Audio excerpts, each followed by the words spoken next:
Обвинителството за гонење организиран криминал и корупција има доволно докази со кои ќе го подкрепи обвинението дека Бојан Јовановски, познат како Боки 13, како и уште 5 други ги измамиле бизнисмените Силјан Мицевски и Арѓан Амзовски за безмалку €1.000.000, а за возврат лажно им ветувале дека ќе обезбедат државно неизградено земјиште за изградба на Европски центар за возрасни луѓе. Кажа меѓу другото шефицата на ова обвинителство Вилма Русковска во воведните зборови на почетокот на денешното судење во случајот Меѓународен сојуз. Русковска тврди дека Боки 13 со помош на другите обвинети ги донел во заблуда двајцата бизнисмени, а парите што му ги дале завршиле во куќата на родителите на Јовановски. А што се однесува до перењето пари,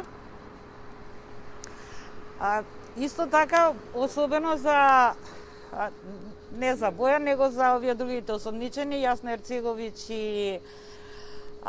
Миле Јовановски, образложив зашто сметаме дека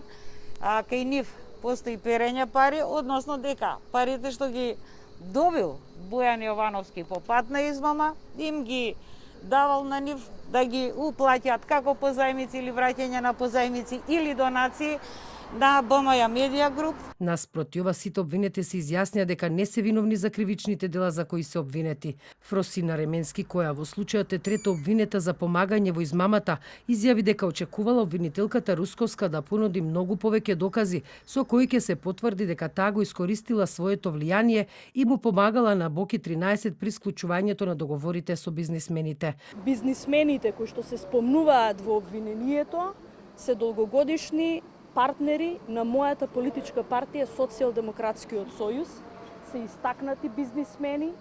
во Република Македонија и моите контакти со нив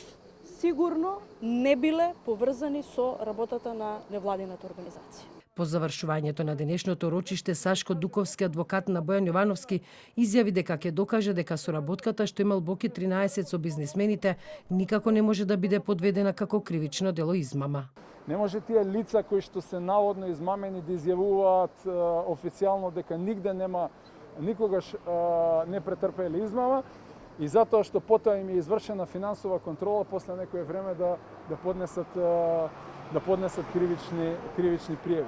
И врз основа на тие кривични пријави е стартувана ова постапка. Покрај Јовановски, кој е прво обвинет за перење пари за измама, и Ременски како трето обвинета за помагање во измамата, обвинети се уште и заменик председателката на невладината организација Меѓународен сојуз Јасна Ерцеговиќ и асистентката на Јовановски Христина Блажевска, и двете за помагање во измамата и перењето пари, како и таткото на Боки 13 Миле Јовановски, кој е обвинет за помагање во перењето пари, како и за неовластено изработување, држење, посредување и тргување со оружје.